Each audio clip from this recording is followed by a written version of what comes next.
बिस्मिल्लाहिर्रहमानिर्रहीम। Dear students, अस्सलाम वालेकुम। बेटा आज हम डिस्कस करने वाले हैं आपका जो टेस्ट है नंबर 6, और इसमें जो है वो आपके दो टॉपिक्स ज़ाहिर है शामिल थे, यूनिट नंबर 7 और unit number 8, light and thermodynamics. I hope so कि आज का जो टेस्ट है वो आई थिंक सो ओवरऑल जो है इजी बना हुआ था, इजी था। सो आपके जो मार्क्स हैं वो आउट ऑफ 60 55 अबव होने चाहिए। अदरवाइज़ जो है अगर इससे कम आएंगे तो इट मीन्स कि आपकी प्रिपरेशन अच्छी नहीं है, आपको रिकन्सिडर करने की ज़रूरत होगी। ओवरऑल जो है टेस्ट में जो है वो जो न्यूमेरिकल्स हैं वो भी इजी हैं, साथ साथ हम जो है वो डिस्कस करते जाते हैं। आप साथ साथ जो है उनको नोट डाउन करें, जहाँ जहाँ आपसे मिस्टेक हुई है उसको रेक्टिफाई भी आपने साथ साथ करना है। That is also the important part of discussion. हाँ, एक चीज़ यहाँ मैं आपको बता दूँ, जो डिस्कशन है इसका जो मकसद है ये नहीं है कि आपके पास जो है वो क्वेश्चन बैंक इंक्रीज हो, क्वेश्चन बैंक बढ़ जाए, आप जो है वो पेपर आपके पास सेव करने की कोशिश करते हैं। आप जो है वो इसमें से बहुत सारी चीज़ें तकरीबन 80% ऑलरेडी आपको पता होती हैं, जो कि आपने लेक्चर में पढ़ लिया है, प्रैक्टिस बुक्स में रिवाइज की हुई हैं। तो इसमें क्वेश्चन नोट डाउन करने की कोशिश ना किया करें। इसमें वो जो कॉन्सेप्ट है, जो बाकी 20% में से जो नई चीज़ें आपको मिल रही हैं, जो नया कॉन्सेप्ट मिल रहा है, कोई नया फार्मूला मिल रहा है, कोई नई इन्फॉर्मेशन बेस्ड क्वेश्चन मिल रहा है, उनको नोट डाउन करने की कोशिश कीजिए।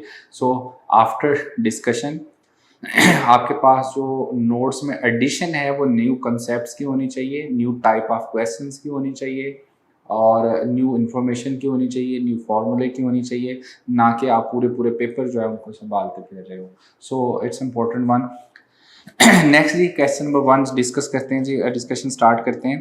क्वेश्चन नंबर 1 जो है वो कहता है, by Huygens wave theory light we can not explain the phenomena of, वो कौन सा है? हाइजेंस थ्योरी जो है वो बेसिकली वेव नेचर को एक्सप्लेन करने के लिए जो है वो प्रेजेंट की गई थी, as said in my lecture. क्या था जी? वेव नेचर ऑफ लाइट, जो हाइजेंस जो प्रिंसिपल था। सो इसका मतलब है इंटरफेरेंस, डायफ्रैक्शन और पोलराइजेशन, ये तीनों वेव नेचर को रिप्रेजेंट करते हैं। सो हाइजेंस थ्योरी जो है वो सिर्फ वेव नेचर को रिप्रेजेंट करने के लिए होती है, इसलिए आंसर जो है वो आपका कौन सा? Beta, photo electric effect. Photo electric effect किसको रिप्रेजेंट कर रहा होता? पार्टिकल नेचर ऑफ लाइट को, इसलिए आंसर है beta. Question number 2 that is also very simple, phenomena of interference is shown by, है इसमें all of above of the types of waves. जो इंटरफेरेंस है वो लॉन्गिट्यूडल और ट्रांसवर्स और इलेक्ट्रोमैग्नेटिक वेव्स सब में हो सकती है, चाहे वो मैकेनिकल हो चाहे वो इलेक्ट्रोमैग्नेटिक हो। थर्ड जी, the similarity between the sound wave and the light wave is, जो है वो दोनों की दोनों जो है वो इंटरफेरेंस प्रोड्यूस कर सकती हैं, और साउंड वेव और लाइट वेव दोनों में इंटरफेरेंस हो सकता है, जैसे क्वेश्चन नंबर 2 में अभी हमने डिस्कस किया है, इसलिए इसका आंसर कौन सा है? Delta. Question number 4, question number 4 जो इसमें मैंने आपको बताया था कि इसमें सॉरी डिस्कशन जो है ये है जी यूनिट नंबर 7 +8। अच्छा, क्वेश्चन नंबर 4 में बेटा मैंने आपको बताया हुआ है कि जो इंटेंसिटी है वो डायरेक्टली प्रोपोर्शनल टू क्या होती है? एम्पलीट्यूड का whole square. If you remember, waves के यूनिट में भी आपको बताया था, नेक्स्ट लाइट में भी आपको बताया था। तो यहाँ पर जो है रेशियो ऑफ इंटेंसिटीज क्या गिवन है? 1:25। रेशियो ऑफ एम्पलीट्यूड बताना है, तो यहाँ से रेशियो ऑफ एम्पलीट्यूड जो है, एम्पलीट्यूड क्या होगा? Directly proportional to square root of intensity. तो अगर मुझे एम्पलीट्यूड्स की रेशियो बतानी है तो A1/A2 is equal to I1 over क्या हो जाएगा? I2। अब रेशियो ऑफ इंटेंसिटीज गिवन है 1/25, तो आपके पास जो आंसर है वो क्या आना चाहिए? 1:5 आंसर आना चाहिए। तो दैट इज सिंपल वन जी, आंसर है आपका डेल्टा। क्वेश्चन नंबर 5, 5009 पर सेंटीमीटर ग्रेटिंग एलिमेंट, ये आई थिंक सो लेक्चर में भी डिस्कस हो गया था। अगर जो है हमने मैक्सिमम नंबर ऑफ लाइंस लेकर जो है वो ग्रेटिंग एलिमेंट फाइंड किया था, वो होता है length over number of rulings. Length आपको बताइए 1 centimetre, number of rulings are 5000, 1 centimetre होता है 10⁻² मीटर, 5 इंटू क्या आ जाएगा? 10⁻3। यहाँ से जो है 1/5 इंटू 10⁻5 मीटर हो गया। 1/5 कितना होता है? 0.2 इंटू 10⁻5 मीटर, या इसको 2 इंटू 10⁻6 मीटर कह लें, या 2 माइक्रोमीटर कह लें, एक ही बात है। या ये आपके पास क्या आ जाएगा? Grating element. सो चूंकि वैल्यू गिवन है 2 इंटू 10⁻6 मीटर, तो आंसर आपका अल्फा हो जाएगा। Question number 5 answer is alpha. Question number 6 जी, टू आइडेंटिकल लाइट सोर्सेज हैं S1 and S2 emit light of the same wavelength and these light rays will exhibit interference if देखो जी interference के लिए हमने necessary conditions पढ़ी हुई हैं। मोनोलाइट जो है वो मोनोक्रोमेटिक होनी चाहिए और they should have the constant phase difference, इसलिए इसमें आंसर जो है आपका अल्फा ही बनेगा। Alpha their phase difference remains constant, so answer is alpha. Next है जी आपके पास क्वेश्चन नंबर जो है वो जी 7, विच ऑफ द फॉलोइंग जो है is not a property of light, इनमें से कौन सी प्रॉपर्टी लाइट की नहीं है। तो आंसर इसका अल्फा ही है। चूंकि आपको पता है लाइट इलेक्ट्रोमैग्नेटिक वेव होती है और electromagnetic wave do not require any medium for their propagation, तो अल्फा ही आंसर होगा। It requires a material medium for their propagation, so it's a wrong option. So इसमें आंसर अल्फा होगा जी। 8 में कह रहा है जी मोनोक्रोमेटिक, ये ग्रीन लाइट है और वेवलेंथ गिवन है, value of d slit separation given है, लेंथ गिवन है। आपने जो है वो कहता है जी the separation of bright lines delta y जो है वो फाइंड करना, मतलब फ्रिंज स्पेसिंग फाइंड करनी है क्वेश्चन नंबर 8 में। तो डेट इज सिंपल वन जी, क्वेश्चन 8 जो है इसमें। अब देखो कि पैरामीटर्स अगर आपने अच्छे से लर्न किए हुए हैं and then don't think so कभी भी आपको प्रॉब्लम आ सकती है। तो इसमें जी क्वेश्चन नंबर 8 में आपको जो वेवलेंथ ऑफ लाइट गिवन है सबसे पहले वो है 5 × 10⁻⁻⁷। ठीक है जी। स्लिट सेपरेशन उसको हम डी बोलते हैं, वो है आपके पास 1 मिलीमीटर पार्ट मीन 10⁻³ मीटर। और इसमें जो है वो लेंथ जो है वो आपको बताई हुई है, length mean distance between slits and screen. So कह रहा है जी formed on a screen 2 metre away, so 2 metre आपने डेल्टा वाई फाइंड करना है। तो देखो so easy, delta Y is equal to होता है lambda L over d, just values put करेंगे you will get the answer 5 × 10⁻⁻⁷ multiply by length जो है वो है 2 डिवाइडेड बाय जो है वो डी स्लिट सेपरेशन यानी कि -3। सो 5 2s are 10 तो ये -6 रह गया, तो इसका मतलब आपके पास 1 मिलीमीटर यानी 10⁻³ ही आंसर बचेगा। तो डेल्टा वाई मीटर, तो इसको आप 1 मिलीमीटर भी कह सकते हैं। आपका आंसर है 1 मिलीमीटर, मीन आपका आंसर यहाँ बीटा बनेगा। क्वेश्चन नंबर 8 जो है इसका आंसर है जी बीटा। क्वेश्चन नंबर 9 भी इसी तरह का है जी, इसमें आपको 2 वेवलेंथ्स गिवन है और आपको फ्रिंज विथ एक गिवन है, दूसरी फाइंड करनी है। तो इसमें देखो भी हमारे पास फ्रिंज स्पेसिंग का फार्मूला है delta Y is equal to lambda L over d. Length और डी जो है वो सेम रखा हुआ है चूंकि अरेंजमेंट सेम रखी हुई है, तो delta y 1 over delta y 2 is equal to lambda 1 over lambda 2। अगर आप स्टेटमेंट गौर से पढ़ें तो हमें lambda 2 find delta y 2 find करना है। मैं उसको रीअरेंज कर लेता हूँ, डेल्टा वाई 2 अगर ऊपर मैं इसको लेके जाऊँ ओवर डेल्टा वाई 1 तो वो हो जाएगा लैम्डा 2 ओवर लैम्डा 1। तो यहाँ से delta y 2 is equal to lambda 2 over lambda 1 multiply by delta y 1।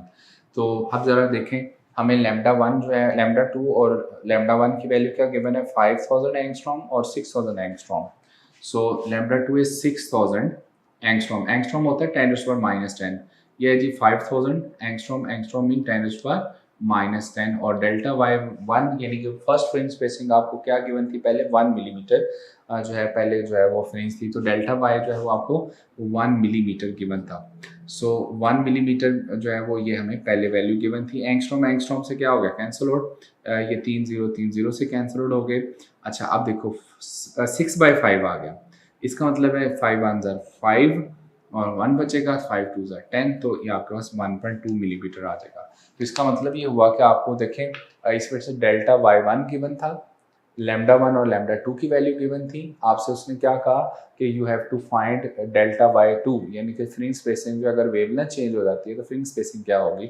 सो यहाँ पर अगर आप ये पूरा फॉर्मूले की बजाय सिंपल ये भी आपको अगर सिंपल पता है कि जो डेल्टा वाई है वो डायरेक्टली प्रोपोर्शनल टू क्या होता है वेवलेंथ, इसका मतलब है delta y 1 over delta y 2 किसके इक्वल होगा लैम्डा 1 ओवर लैम्डा 2। तो यहाँ से रीअरेंज करें और डेल्टा वाई 2 की वैल्यू फाइंड कर लें। नेक्स्ट है जी क्वेश्चन नंबर 10, ये बहुत सिंपल है जी। If n number of lines ruled on the grating, तो आपको ग्रेटिंग एलिमेंट जो है उसका फॉर्मूला बताना था, तो answer is Charlie, length of the grating divided by number of rulings, delta Charlie answer है। 11 in Young's experiment the distance between the slits is reduced to half, the distance between slits उसको half कर दिया and the distance between slits and screen जो है उसको double कर दिया, fringe spacing जो है उसके साथ क्या होगा। सो देखें इस तरह का क्वेश्चन आए तो आपने कीवर्ड जो है उनको अंडरलाइन करना है, अंडरलाइन करने के बाद जो है वो फॉर्मूले में वैल्यू पुट करनी है एंड देन आंसर प्रेडिक्ट करना है और आंसर गेस नहीं करना, देखें आपने इनको सॉल्व करके देखना है जी, ठीक है जी। तो क्वेश्चन नंबर 11 जो है इसमें देखें वो कहता है जी डी जो है उसको आपने स्लिट्स के दरमियान डिस्टेंस जो है वो आपने कहता है जी रिड्यूस कर दिया 1/2 और जो लेंथ और उसके स्क्रीन जो है उसके दरमियान जो डिस्टेंस है स्क्रीन और स्लिट्स के दरमियान उसको क्या कर दिए वो डबल कर दिए। तो फ्रिंज स्पेसिंग बताएं क्या होगी। सो देखो delta y new fringe spacing क्या होगी, लैम्डा एल उसको आपने डबल कर दिया डिवाइडेड बाय डी उसको आपने क्या कर दिया हाफ कर दिया, 2 ऊपर जाके मल्टीप्लाई होगा, delta Y is equal to 2 2 4 4 into lambda L over d. इसका मतलब है न्यू फ्रिंज स्पेसिंग आपकी क्या हो जाएगी 4 times as rate of original, तो इसकी जो वैल्यू है 4 times as rate of original हो जाएगी। तो answer is delta. Question number 12 is so easy क्योंकि उसमें हमें पता है कि जो फ्रिंज स्पेसिंग है वो डायरेक्टली प्रोपोर्शनल टू क्या होती है wavelength, delta y directly proportional to wavelength होता है और आपको जो है पता भी है ऑलरेडी। क्वेश्चन 12 जी हमें पता है red orange yellow green blue indigo और वायलेट हमने स्पेक्ट्रम अच्छे से स्टडी किया हुआ है क्योंकि delta y directly proportional to wavelength है। वेवलेंथ जो है वो अपवर्ड जो है वो सबसे ज़्यादा किसकी है रेड की, उसके बाद डाउनवर्ड आए तो कम होती जाती है। तो इसमें कहता है जी कि ये बताना आपने कि वेवलेंथ कौन कौन सी यूज़ की है, ब्लू लाइट की और ग्रीन लाइट की। अब देखो ब्लू और ग्रीन, अब ग्रीन ये है ब्लू ये है, इसका मतलब है ग्रीन की वेवलेंथ ब्लू से ज़्यादा है, तो वेवलेंथ ऑफ ग्रीन जो है वो is greater than the wavelength of blue light. इसका मतलब है फ्रिंज स्पेसिंग जो है वो किसकी ज़्यादा आएगी, ग्रीन की ज़्यादा आएगी ब्लू की कम आएगी। सो इसका मतलब है जी आंसर आपका क्या बनेगा बीटा, इसमें सिंपल बीटा आंसर आएगा। 13 यंग डबल स्लिट एक्सपेरिमेंट है सेंट्रल पॉइंट, सेंट्रल पॉइंट हम कहते हैं सेंट्रल मैक्सिमा को, और मैंने बड़ा क्लियरली आपको लेक्चर में बताया था कि सेंटर पे हमेशा मैक्सिमम बनता है, ब्राइट फ्रिंज बनता है, कभी भी डार्क फ्रिंज नहीं बन सकता उसको, इसलिए हम सेंट्रल मैक्सिमा कहते थे। 13 का answer is alpha bright. Next है जी question number 14, the spacing between the adjacent slits जो है वो कहते हैं 4 लैम्डा और डायफ्रैक्शन एंगल जो है वो सेकंड ऑर्डर का जो है वो आपने फाइंड करना है क्वेश्चन नंबर 14 में, और that is also simple one. हमें डायफ्रैक्शन के ग्रेटिंग की क्वेश्चन थी d sine theta is equal to n lambda, तो अब फाइंड यहाँ से क्या करना हमें एंगल जो है, तो कहते हैं जी कि ये जो सेपरेशन बिटवीन द स्लिट्स है वो 4 लैम्डा है, तो यहाँ पर अगर गौर करें तो हमें डी की वैल्यू जो है वो 4 लैम्डा गिवन है, 4 लैम्डा डी की जगह पुट कर देंगे, sine theta is equal to n कौन सा है सेकंड ऑर्डर डिफ्लेक्शन, तो एन की वैल्यू आपने 2 पुट कर दी, ठीक है जी। लैम्डा लैम्डा से क्या हो जाएगा cancel out, sine theta is equal to 2/4 और यहाँ से theta is equal to sine of inverse 2/4 कितना होता है 1/2, और आपको पता है साइन इनवर्स 1/2 कितना होता है 30, आपका आंसर जो है वो क्या आ जाएगा 30। तो सिंपल सी बात है, यहाँ आपको डी की value in terms of wavelength की बनती है, तो डी स्लिट्स जो आपके पास एडजेसेंट जो साइज है एडजेसेंट स्लिट्स का जो साइज है वो आपको गिवन था 4 times of wavelength, second order है तो एन की वैल्यू 2 पुट करेंगे, यहाँ से साइन फाइंड करना है, साइन ऑफ एंगल जो है वो किसके इक्वल हो जाएगा 2/4, तो थीटा फाइंड करना है तो आंसर साइन इनवर्स 1/2 यानी 30 आ जाएगा। 15 जी, a surface on which all the points have same phase of vibration, answer is delta wavefront। 16, the reciprocal of total number of lines are ruled on per unit length क्या होती है, grating element की definition है, ये मैंने आपको lecture में बताया था कि प्रॉपर डेफिनेशन यही है इसकी, सो आंसर इज चार्ली। 17 में भी आंसर चार्ली है, ग्रेटिंग एलिमेंट जो आपके पास टिपिकल डायफ्रैक्शन ग्रेटिंग होती है उसके ऊपर नंबर ऑफ लाइंस 400 से लेकर 5000 लाइंस पर सेंटीमीटर हो सकती हैं, सो आंसर इसमें जी चार्ली बनेगा। 18 इज आल्सो सिंपल वन। देखें जब भी इस तरह का क्वेश्चन आता है जैसे 18 है, आप उसको गौर से उसकी स्टेटमेंट पढ़ने के बाद फिर आप जो है वो डिसाइड करेंगे क्या फॉर्मूला अप्लाई करना है और कैसे करना है। मोनोक्रोमैटिक लाइट कह रहा है जी, वेवलेंथ जिसकी लैम्डा है, incident normally on a diffraction grating, और ग्रेटिंग एलिमेंट जिसका डी है, eight which angle with the normal जो है सेकंड ऑर्डर डायफ्रैक्शन आएगा। तो सिर्फ इक्वेशन देखें जस्ट इक्वेशन यूज करके, grating equation is d sine theta is equal to n lambda. यहाँ पर देखें तो आपके पास d sine theta second order कह रहा है तो 2 लैम्डा। यहाँ से आप देखो तो उसने हमें क्या फाइंड करने के लिए क्या कहा है, एंगल, एट व्हाट एंगल। तो देखें यहाँ से sine theta is equal to क्या आ जाएगा, 2 लैम्डा डिवाइडेड बाई डी, और यहाँ से अगर हमें थीटा फाइंड करना हो तो that is sine of inverse into 2 lambda divided by d. Just rearrange करना था और आपको आंसर इसी तरह से गिवन है, इसी शेप में गिवन है, तो आंसर इज अल्फा। जस्ट उसने की वैल्यू बताई है, सेकंड ऑर्डर डायफ्रैक्शन। 19 जी, Young double slit experiment is performed in air then performed in water then fringe width जो है। अच्छा अब देखो इसको भी हमने डिस्कस किया था लेक्चर में। 19 जो है, आप एयर से कहाँ गए हो, वाटर में, एयर से वाटर में। इसका मतलब है कि जो उसकी वेवलेंथ है वो लैम्डा ओवर एन आपको बताई हुई है। अब एयर से वाटर जाएंगे तो रिफ्रैक्टिव इंडेक्स बढ़ेगा तो वेवलेंथ कम हो जाएगी, क्योंकि fringe spacing directly proportional to wavelength है। अगर वेवलेंथ कम हुई है तो फ्रिंज स्पेसिंग भी लाजमी तौर पर कम होनी चाहिए। इसका मतलब है answer is Charlie will decrease. Question number 20, in Young double slit experiment में phase difference between the light waves reaching third bright fringe from the central fringe जो है वो क्या होगा, जो सेंटर से जो है वो आपके पास अगर फेज डिफरेंस पूछा जाए सेंट्रल मैक्सिमा से, तो फेज डिफरेंस बिटवीन फ्रॉम जो है वो सेंट्रल मैक्सिमा इन यंग डबल स्लिट एक्सपेरिमेंट, उसमें फेज डिफरेंस जो है फ्रॉम सेंट्रल मैक्सिमा यानी ओ से अगर पूछा जाए कभी भी, तो वो जो है वो फेज डिफरेंस आपका किसके इक्वल होता है, वो 2 पाई एन के इक्वल होता है। जब भी आए ना आपने कहना है 2 पाई एन के इक्वल होता है। अब मैं भी अब इसको सॉल्व भी कर देता हूँ। अब देखो यहाँ पर उसने एन कितना का है, third fringe, third bright fringe का है ना, तो phi is equal to phase जो होगा 2 पाई की वैल्यू, पाई एन की वैल्यू सॉरी कितना कह रहा है 3, तो 3 2 जार 6 पाई, तो इसका जो फेज होगा वो 6 पाई होगा। ठीक है, तो ये तो फॉर्मूले से मैंने कैलकुलेट कर दिया। इसका फॉर्मूला याद रखना है कि सेंटर से जो है वो अगर फेज पूछा जाए तो वो 2 पाई एन के इक्वल होता है। अब मैं आपको कैलकुलेट करके भी बता देता हूँ। इन यंग डबल स्लिट एक्सपेरिमेंट में ये आपके पास है सेंट्रल मैक्सिमा, ये फर्स्ट ब्राइट बना, ये सेकंड ब्राइट बना, ये थर्ड ब्राइट बना। ठीक है, हर दो ब्राइट फ्रिंज के दरमियान जो डिस्टेंस है वो अगर इन टर्म्स ऑफ वेवलेंथ देखें तो 1 वेवलेंथ होता है। यहाँ भी 1 वेवलेंथ होगा, इधर भी 1 वेवलेंथ होगा। इसका मतलब है जो जितना पाथ डिफरेंस है वो आपके पास कितना बना, 3 लैम्डा। आपका जो पाथ डिफरेंस है वो 3 लैम्डा बना है। ठीक है जी। अच्छा, अब लैम्डा जो है अगर आपको याद हो तो हम जो है वो इन टर्म्स ऑफ वेवलेंथ की अगर हम बात करते थे तो हम 180 जो है यानी उसको पाए भी बोलते थे। ठीक है जी, और पाए को जो हम कहते थे लैम्डा बाई 2।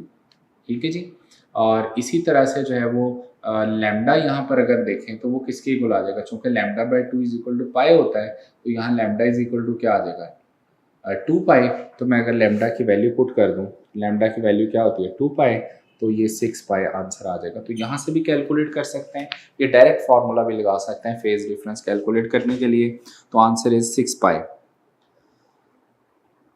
नेक्स्ट है जी 21, that is simple one. Boltzmann constant क्या होता है, तो बोल्ट्जमैन कांस्टेंट जो है वो R ओवर एन ए को बोलते हैं। Answer is beta. 22 जी, कह रहा है कांस्टेंट टेम्परेचर कांस्टेंट है, volume of the given gas is double, volume को डबल कर दिया तो डेंसिटी क्या हो जाएगी। ठीक है जी। सो क्वेश्चन 22 में हमें पता है डेंसिटी होती है मास ओवर वॉल्यूम। सो अगर वॉल्यूम डबल किया है तो डेंसिटी मस्ट भी क्या हो जानी चाहिए, हाफ हो जानी चाहिए। सो 22 में चूँकि सिंस डेंसिटी जो है वो आपके पास होती है मास ओवर वॉल्यूम, सो अगर वॉल्यूम आपका जो है वो डबल किया बड़ा है तो डेंसिटी कम होनी चाहिए। वॉल्यूम उसने डबल किया है, सो इसका मतलब है डेंसिटी जो है वो ओरिजिनल का हाफ हो जानी चाहिए। चार्ली आंसर है। 23 जी, kinetic energy of the molecules of an ideal gas at absolute zero. Absolute zero जो है वो हम आपको पता है उसको बोलते हैं जहाँ पर जो है वो कहते हैं जी gases exert no pressure and zero volume. इसका मतलब ये हुआ, आंसर है जी इसका 0 बीटा। 24 जी, root mean square velocity is related to absolute temperature जो है वो इसमें भी आंसर चार्ली है 24 का। और जो है वो लास्ट लेक्चर में आपको बताया था VRMS किसके इक्वल होता है 3kT डिवाइडेड बाई m, और यहाँ से VRMS भी हमने कैलकुलेट किया था, that is directly proportional to square root of temperature. So इसमें आंसर आपका 4D है। 25 जी, which is called internal energy of ideal gas. Ideal gas की जब हम बात करते हैं तो उसमें सिर्फ और सिर्फ हम एवरेज ट्रांसलेशनल काइनेटिक एनर्जी ही इंक्लूड करते हैं, बाकी जो है वो उसमें vibrational, rotational, other forms of energy को जो है वो हम इग्नोर कर रहे होते हैं। तो इसमें आंसर है आपका अल्फा, ट्रांसलेशनल काइनेटिक एनर्जी। 26 भी सिंपल है जी। If CV is a CV mean molar specific heat at constant volume, CV stands for molar specific heat at constant volume। और इसमें कह रहा है जी कि molar specific heat at constant volume and delta T is temperature, then CV delta T का क्या मतलब है। सो कांस्टेंट वॉल्यूम पे अगर हम हीट एड अप करते हैं तो देखें जी, हमारे पास होता था Q heat is added at constant volume is equal to NCV delta T. ठीक है जी, कांस्टेंट वॉल्यूम। जब आप कांस्टेंट वॉल्यूम पे जितनी भी हीट दे रहे होते हो तो वॉल्यूम कांस्टेंट होता है, तो इसका मतलब उसका पिस्टन जो है वो फिक्स्ड है। सो जितनी भी आप हीट ऐड करेंगे एट कांस्टेंट वॉल्यूम वो सारी की सारी इंटरनल एनर्जी को इंक्रीज करने के काम आती है। तो इसका मतलब है यहाँ पर हम QV की जगह डेल्टा U भी लिखते हैं। तो अगर हम heat at constant volume add up कर रहे होते हैं जो कि उसमें पिस्टन फिक्स होता है, वर्क डन जीरो होता है, तो पिस्टन जो है वो कांस्टेंट वॉल्यूम का मतलब है पिस्टन फिक्स है, तो पिस्टन ने तो मूव नहीं करना। तो जितनी आप heat at constant volume add करोगे वो सारी की सारी इंटरनल एनर्जी की इक्वल होगी। तो इसको हम delta U is equal to NCV delta T भी लिख सकते हैं। जो कि नंबर ऑफ मोल्स उसने यहाँ 1 लिए हुए हैं, 1 मोल ऑफ ए गैस, तो CV डेल्टा टी किस चीज़ के इक्वल होगी, वो चेंज इन इंटरनल एनर्जी की इक्वल होगी। सो इसका मतलब है आंसर है जी यहाँ बीटा।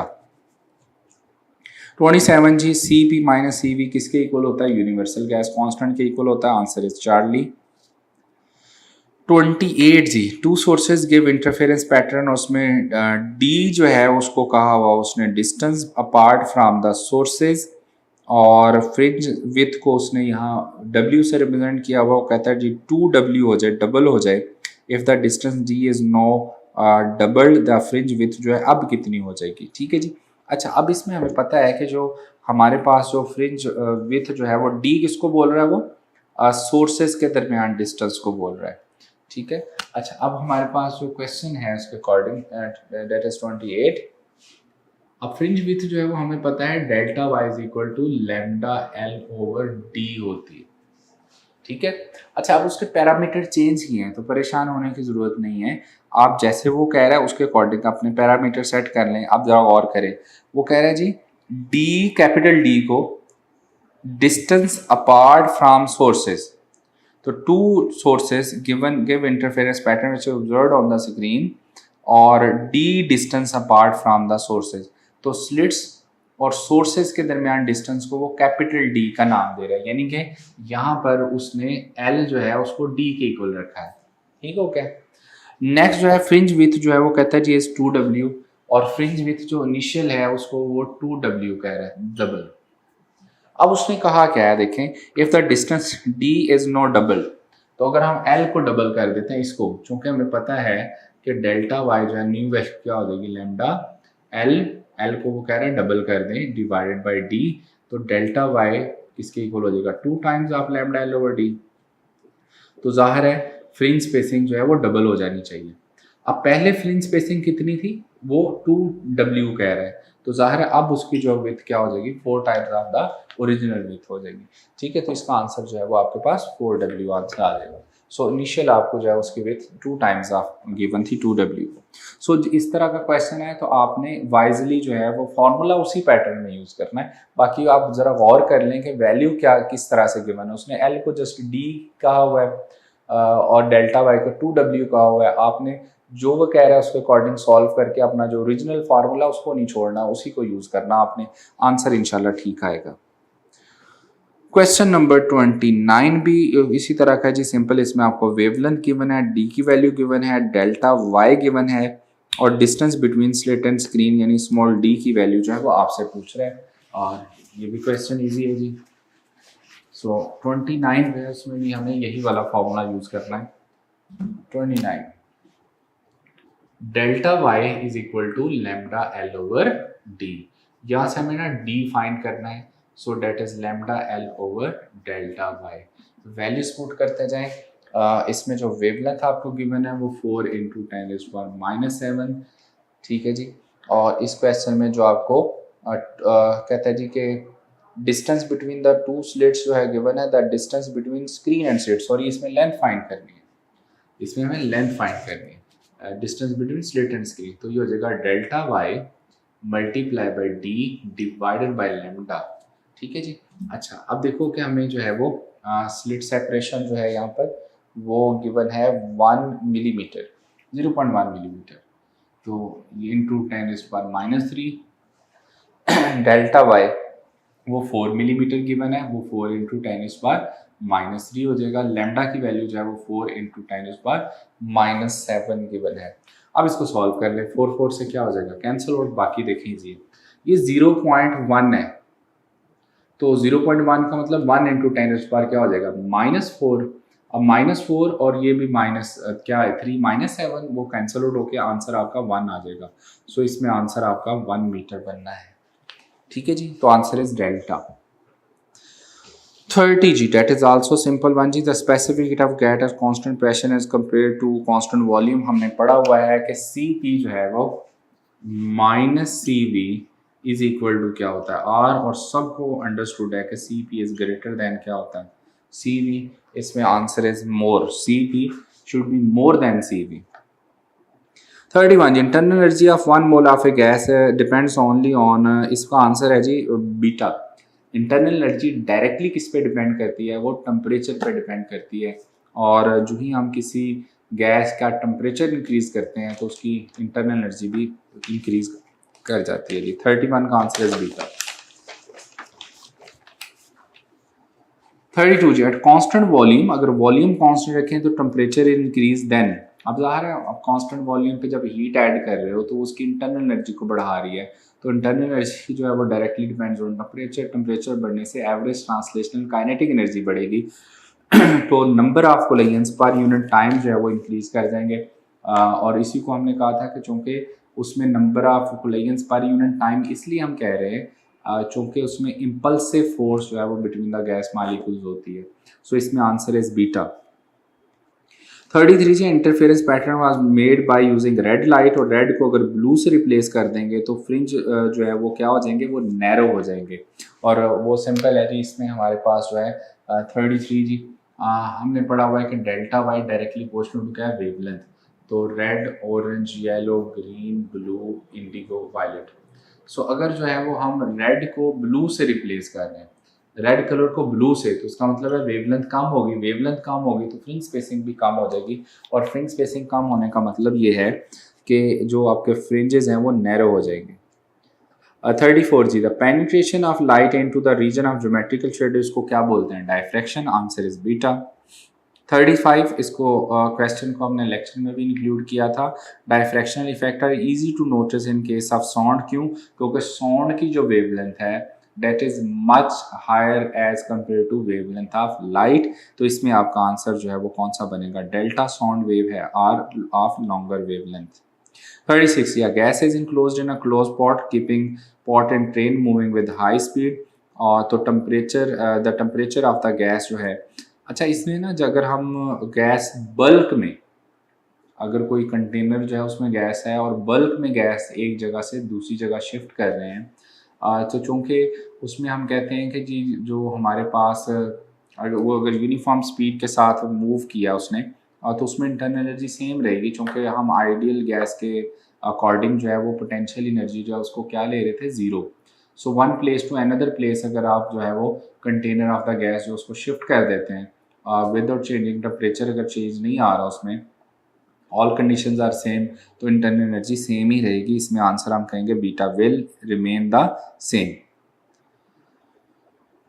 37 में जी, the RMS value of the velocity of a gas at a certain temperature is √2 times than that of oxygen molecule at that temperature the gas can be, gas कौन सी हो सकती है। इसमें जी आंसर इज बीटा जो है वो methane हो सकती है। उसकी रीज़न क्या है, देखो हमारे पास जो है क्वेश्चन नंबर है जी 37। हमें पता है कि वी आर एम एस जो है वो inversely proportional to square root of density होती है। यहाँ से हम कह सकते हैं कि जो हमारे पास गैस कौन सी है जी, ऑक्सीजन। हाँ जी, ऑक्सीजन ओवर जो है जो हमारे पास जो है वो क्या है, मीथेन गैस, किसके इक्वल होगी, स्क्वायर रूट ऑफ, हम कहेंगे ऊपर चले मीथेन ले लेते हैं ताकि इजीली आंसर, नीचे oxygen. So density of oxygen over density of methane gas. अब चूंकि जो डेंसिटी ऑफ ऑक्सीजन है ये 2 times the density of methane होती है। सो इसका मतलब ये हुआ कि यहाँ से root mean square speed of जो मीथेन गैस है ओवर ऑक्सीजन जो है वो किसके इक्वल आएगी। अब इसकी जो है वो डेंसिटी मीथेन से क्या है, डबल है। तो CH4 ओवर डेंसिटी CH4, ये इससे क्या हो जाएगा, कैंसल आउट। इसका मतलब वेलोसिटी ऑफ CH4 जो है वो under root 2 times of velocity of oxygen है। सो यहाँ से अगर आप और कर देखें तो वो यही कह रहा है कि या गैस इज इनक्लोज इन, जो है ना वो इसमें कहता है जी कि so RMS velocity of gas at certain temperature is under root 2 times as rate of oxygen. तो इसकी जो गैस की जो RMS स्पीड है वो under root 2 times of the oxygen है। और क्यों है, क्योंकि जो डेंसिटी ऑफ ऑक्सीजन है वो 2 टाइम्स होती है as compare to density of जो है वो मीथेन गैस। तो इसमें आंसर आपका बीटा बनेगा। 38 में जी, Boyle's law is applicable in isothermal process, क्योंकि बॉयज लॉ में हम कहते हैं एट कांस्टेंट टेम्परेचर। नेक्स्ट 39 बहुत सिंपल है जी, 5 मॉलिक्यूल्स ऑफ गैस और इसमें 2 3 4 5 6 जो है root mean square speed find करनी है। रूट मीन स्क्वायर स्पीड इसका मतलब है हमें जो है इसका स्क्वायर रूट भी लेना है। तो कभी कभी मीन स्क्वायर स्पीड पूछता है, कभी कभी रूट मीन स्क्वायर स्पीड पूछता है, जैसे मैंने आपको लेक्चर में बताया था। तो you have to be careful कि आप रूट मीन स्क्वायर स्पीड ही ना फाइंड करते रहें, कभी कभी मीन स्क्वायर स्पीड भी पूछ लेता है। और मॉलिक्यूल्स क्या क्या कि मैंने जी उनकी स्पीड्स 2 से स्टार्ट की, 2 3 4 5 और 6। तो आपने VRMS फाइंड करना है, तो इसका मतलब ये हुआ आपका आंसर होगा 2 square plus 4 square, sorry 3 square plus 4 square plus 5 square plus 6 square divided by जो है वो क्या आएगा 5।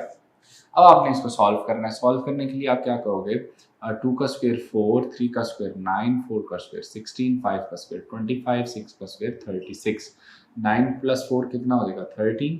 अब आप इनको ऐड करें, ठीक है जी। अच्छा, इनको ऐड करेंगे तो आपका आंसर जो आएगा 5 प्लस 6 कितना आएगा 11 और 6 जो है 17 और 3 जो है वो 0, तो 2 कैरी हो गया। आपका आ गया जी 3 और 2 5 6 7 और 2 9, इसका मतलब आपका आंसर आया 90। अब आप क्या करोगे कि 90 डिवाइडेड बाय 5, तो इसको आप सॉल्व कर ले। 18 आप देखें 16 का स्क्वायर रूट क्या होता है 4, इसका मतलब 4 पॉइंट समथिंग आंसर आना चाहिए। तो 4.25 के ऑर्डर आंसर जो है वो आंसर 4.24 मीटर पर सेकंड अप्रॉक्सीमेटली जो इसका आंसर आ जाएगा ऑप्शंस के अकॉर्डिंग, ठीक है जी। सो आपने आंसर प्रेडिक्ट ही तो करना है, तो यहाँ पे 4 पॉइंट समथिंग आंसर मतलब आपका आंसर डेल्टा बनेगा।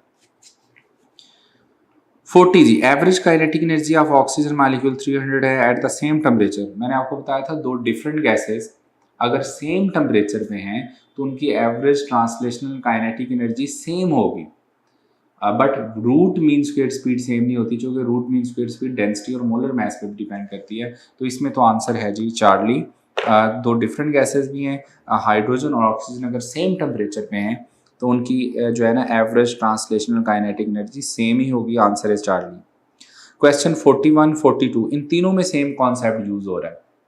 40 क्वेश्चन 40 41 और 40 तीनों में सेम कॉन्सेप्ट यूज हो रहा है। देखो 41 में भी कहते हैं at what temperature the mean kinetic energy of oxygen will be same for hydrogen molecule eight -73।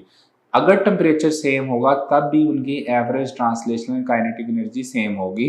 तो 41 का आंसर है जी बीटा -73 डिग्री सेल्सियस, चूँकि जो टेम्परेचर हमें गिवन है वो भी -73 है।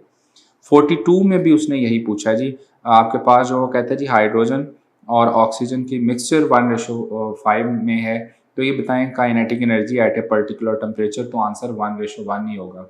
जो कि at a particular temperature gases different ही क्यों ना हो, अगर टेम्परेचर सेम है दोनों का तो उनकी average translational kinetic energy same होगी, इसलिए आंसर 1:1 यानी डेल्टा आंसर है।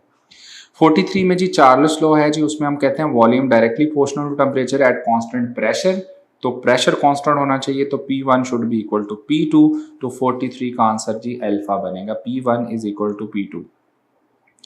44 the ratio of two specific heats जो है वो Cp और Cv ऑफ CO। अब CO जो है वो क्या है, डायटोमिक गैस होती है, इसका मतलब ये हुआ कि इसका आंसर आएगा 1.40। मैंने आपको क्लियरली गैमा की वैल्यूज बताई थी मोनोटॉमिक के लिए, डायटोमिक के लिए और पॉलीएटॉमिक के लिए, उसको एक दफ़ा ज़रूर रिवाइज करना जो टेबल आपको लेक्चर में बनवाया था। इसमें चूंकि CO मतलब डायटोमिक गैस है तो आंसर आएगा 1.40। 45 जी internal energy of an ideal gas depends upon directly depends on temperature, इसको हम पहले बात कर चुके हैं, आंसर इज बीटा। 46 जी 46 में जरा की वर्ड अंडरलाइन करें, कहता है temperature of an ideal gas is kept constant, तो इसका मतलब है ये कौन सा प्रोसेस होगा, आइसोथर्मल प्रोसेस, इसमें टेम्परेचर कांस्टेंट रहता है। तो कहता है the gas does external work during the process, internal energy of the gas जो है वो क्या होगी। अब देखें internal energy directly depends on temperature, isothermal process है, तो मैंने बताया था आइसोथर्मल प्रोसेस में जो है वो क्या होता है, चूंकि टेम्परेचर कांस्टेंट रहता है, इसका मतलब है चेंज इन टेम्परेचर जो है वो, इसका मतलब है टेम्परेचर कांस्टेंट, तो इंटरनल एनर्जी भी क्या रहेगी, constant, but change in internal energy जो है वो जीरो होगा, तो change in internal energy zero. So यहाँ उसने इंटरनल एनर्जी के बारे में पूछा है, तो इंटरनल एनर्जी हम कहेंगे रिमेन्स कांस्टेंट, टेम्परेचर कांस्टेंट, तो इंटरनल एनर्जी डिपेंड ही टेम्परेचर पे करती है ना, temperature constant, internal energy constant, और चेंज इन इंटरनल एनर्जी जो है वो रिमेन्स कांस्टेंट।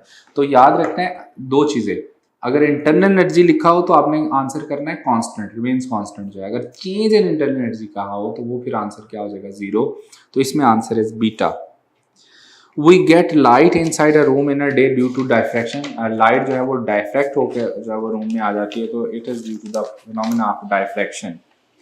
48 जी 48 में थर्मोडायनामिकल सिस्टम जो है is change from the state P1 V1 to P2 V2 by two different processes, the quantity which remain same वो है जी इंटरनल एनर्जी। हमने बात की थी इंटरनल एनर्जी जो है वो एक स्टेट फंक्शन है that is independent of the path, वो सिर्फ इनिशियल और फाइनल स्टेट के ऊपर डिपेंड कर रही होती है।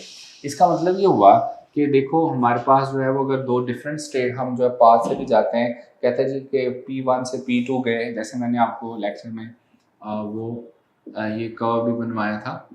अच्छा हम डिफरेंट पाथ से गए, ये P1 ये V1 ये P2 और V2 है, तो इंटरनल एनर्जी पाथ पे डिपेंड नहीं करती, तो delta U1 is equal to delta U2 होना चाहिए। ठीक हो गया, ये हमने लेक्चर में बात की थी। अब इसका मतलब है कौन सी क्वांटिटी सेम रहेगी, चेंज इन इंटरनल एनर्जी। अब फर्स्ट लॉ ऑफ थर्मोडायनेमिक्स के according Q is equal to delta U plus W होता है, डेल्टा U किसके इक्वल होगा, Q माइनस W, तो उसने डायरेक्टली डेल्टा U लिखने के बजाय आंसर में क्या लिखा हुआ, Q माइनस W। सो इसमें आंसर आपका बनेगा डेल्टा जी, Q minus W mean internal energy, तो चेंज इन इंटरनल एनर्जी कोई कह रहे हैं ना जी, तो आंसर इज डेल्टा। 49 जी थर्मोडायनेमिक सिस्टम में working substances ideal gas internal energy is in the form of kinetic energy only, translational kinetic energy only. 50 जी a gas is being compressed adiabatically, the specific heat of the gas during जो है वो क्या होगा, zero.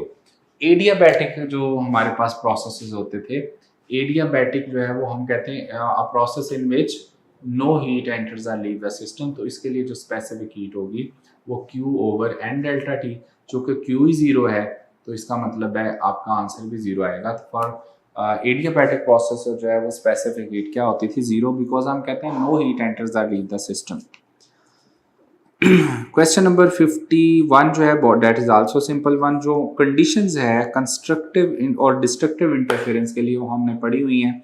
यहाँ उसने कहा destructive interference, अगर आपको याद हो तो डिस्ट्रक्टिव इंटरफेरेंस के लिए जो पाथ डिफरेंस होता था d sin थीटा, हम कहते थे odd integral multiple of half of the wavelength. इसका मतलब है आपके आंसर आते होते थे लैम्डा बाय 2, ठीक है जी, 3 lambda by 2, 5 lambda by 2, 7 lambda by 2, यानी odd integral multiple of half the wavelength, odd integral multiple of half the wavelength. तो इसमें आंसर आपका श्योरली डेल्टा होगा। डेल्टा इसलिए जो कि 5.5 लिखा हुआ है, 5 पॉइंट का मतलब है 5.5, तो 5.5 lambda mean odd integral multiple of half the wavelength, इसलिए आंसर आपका कौन सा है, डेल्टा। 52 जी, two coherent sources of light produce destructive interference when the phase difference is. अच्छा यहाँ पर ना दो चीजें, कभी कभी हमें फेज डिफरेंस लैम्डा के टर्म में गिवन होता है, कभी कभी पाई के टर्म में गिवन होता है, ठीक है। तो डिस्ट्रक्टिव इंटरफेरेंस होगा, आंसर होगा जी इसका अल्फा। तो क्वेश्चन नंबर जो है जी आपका 52 आंसर होगा अल्फा, यानी कि पाई। पाई इसलिए तो पाई को हम लैम्डा बाय 2 भी कहते हैं, ठीक है। तो आंसर अल्फा होगा, तो लैम्डा बाय 2। अब देखो बीटा नहीं हो सकता जो कि पाई को लैम्डा बाय 2 कहते हैं ना, तो लैम्डा बाय 2 से कैंसिल आउट हो जाएगा, लैम्डा रह जाएगा, 2 पाई भी नहीं हो सकता चूंकि वो भी 2 से कैंसिल आउट हो जाएगा, इसलिए आंसर आपका कौन सा बनता है, alpha. So two coherent sources destructive interference when phase difference is pi, यानी कि लैम्डा बाय 2, तो अल्फा आंसर होगा जी। 53 जी, two sources of light said to be coherent, जब कहते हैं जी they have the same frequency and constant phase difference, answer is beta.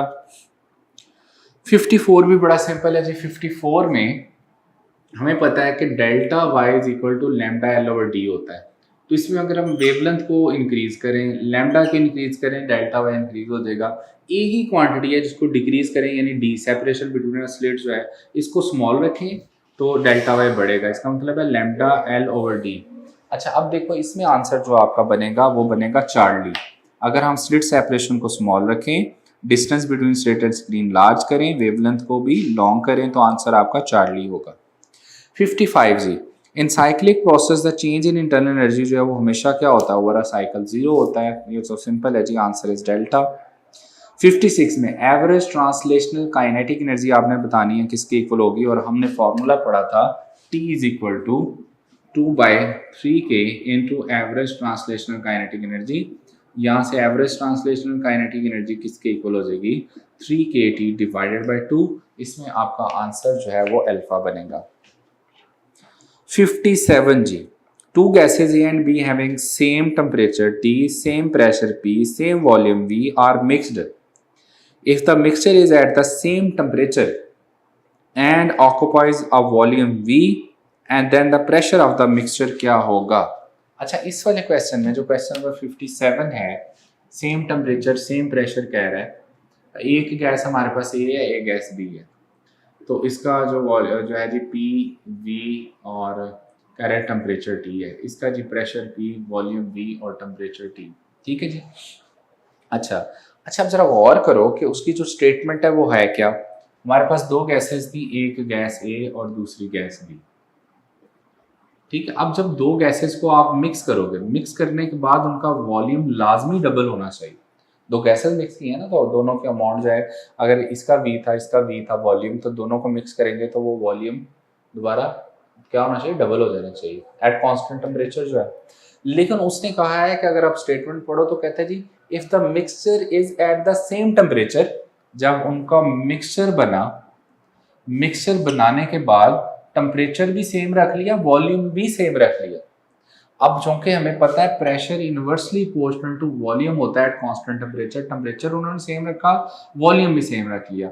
इसका मतलब है कि जब आपने मिक्सचर बनाया था, पहले इसका वॉल्यूम V, इसका भी वॉल्यूम V, तो पहले वॉल्यूम V था, मिक्सचर बनने के बाद उसका वॉल्यूम डबल होना चाहिए।